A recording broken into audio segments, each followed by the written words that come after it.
Alors, le LGBT en Australie. Le premier point que j'aimerais dire, c'est que vous allez vraiment surkiffer l'Australie si vous êtes gay, donc si vous êtes un homme qui aime les hommes ou si vous êtes une femme qui aime les femmes. Moi, je suis principalement resté à Sydney et il y avait des quartiers entiers de la ville qui étaient vraiment remplis de personnes appartenant à cette communauté. Je pense à Darlinghurst, je pense à Surrey Hills notamment. Je me souviens que je m'entraînais dans une salle de sport et au début, on va dire que j'étais assez curieux, que je voyais des comportements que je n'avais pas l'habitude de voir dans d'autres salles de sport. Et en fait, ouais, bah c'en est un qui m'a dit que à l'heure à laquelle j'y allais, c'était clairement l'heure de pointe pour la communauté LGBT, on va dire. Donc il y a des quartiers entiers où c'est blindé. Même à Haymarket, je me souviens quand j'étais arrivé à Sydney, c'était en mars, il y avait des drapeaux de partout, des drapeaux LGBT de partout. C'était blindé, vraiment de partout, de partout. Et c'était à Haymarket, donc c'est le quartier chinois. Donc je pense à Haymarket, je pense à Surrey Hills, je pense à Darlinghurst. Mais même sans ça, il y a d'autres quartiers où ça a moins la réputation d'être LGBT, mais de par, je sais pas moi, l'architecture des bâtiments, il y a tout plein de bâtiments où quand ils s'enchaînent les uns avec les autres, ça fait des couleurs arc-en-ciel. Il y a des drapeaux arc-en-ciel de partout. Il y a des, comment on appelle ça? Passages piétons arc-en-ciel. Enfin bref, il y a les couleurs arc-en-ciel de partout. Donc, si vous faites partie de cette communauté, vous allez vraiment trouver votre bonheur. En tout cas à Sydney. Les autres villes, j'ai pas passé, enfin j'ai passé surtout le plus de temps que j'ai passé, c'était à Sydney. Donc je parle en particulier pour Sydney. Il y a vraiment une certaine présence de la communauté LGBT là-bas. Je sais plus si je l'ai dit, mais il y avait eu donc en mars ou un peu en mars quand je suis arrivé quelques semaines avant ou quelques jours avant, je ne sais plus. Il y avait eu la World Gay Pride. Du coup, bah, ça montre que il y a une certaine mentalité là-bas s'ils sont prêts à accueillir la World Gay Pride à Sydney. Ça montre que voilà, c'est bien, comment dire, c'est bien accueilli, tout simplement. Ensuite, ouais, le deuxième point, donc c'est ce que je viens de dire, donc la World Gay Pride. Troisième point, où il y avait des drapeaux vraiment partout.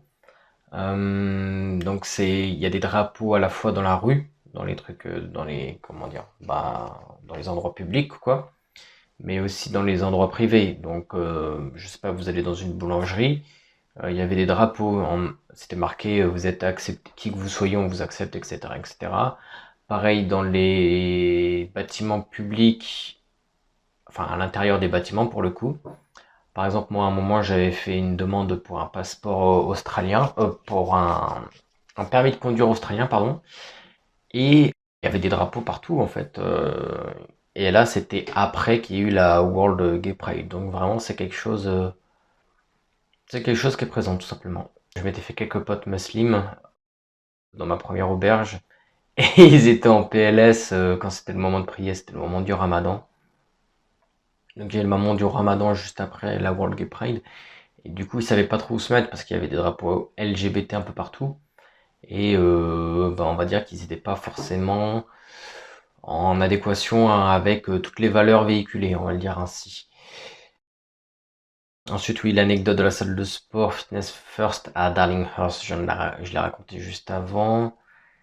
Et ah oui, et aussi dernier point abordé, c'est que donc outre les drapeaux, les couleurs arc-en-ciel que vous verrez un petit peu partout, vous verrez également énormément de gens du même sexe qui se tiennent la main. Moi, j'en ai jamais vu autant. Comment dire? De manière proportionnelle, je veux dire. Je pense même avoir vu plus de gens du même sexe se tenir la main que des gens de sexe différents se tenir la main, dans la rue en tout cas. Quand j'y pense, franchement, j'en voyais vraiment énormément, énormément, énormément. Je suis déjà allé à Paris, Londres, Barcelone, enfin plein de villes. Franchement, j'en voyais pas tant que ça. Mais à Sydney, vraiment, vous allez en voir beaucoup, beaucoup. Genre, des fois, j'allais travailler à la bibliothèque, je sortais, je sais pas, il était 18h, il y avait, allez, peut-être, là où j'étais, il y avait peut-être 100, 200 personnes dans la rue, et j'en croisais plein, quoi. Donc voilà, si vous aimez, enfin, si vous faites partie de cette communauté, vous allez kiffer, honnêtement. Là, je me suis concentré sur les homosexuels hommes et les homosexuels femmes, parce que c'est ceux que je pouvais voir le plus simplement dans la rue. Et donc c'est le retour d'expérience le plus simple, enfin le plus facile que je suis en mesure d'établir actuellement dans cette vidéo. Il y avait également pas mal de personnes transsexuelles ou transgenres, je ne sais plus comment l'on dit cela. J'ai vu plein de drag queens à la Fashion Week. Même les reflets sont arc-en-ciel ici. Là en face de moi il y a un gars des LGBT qui est parti pisser, il fait tellement de bruit. Donc voilà, un peu de tout à Sydney.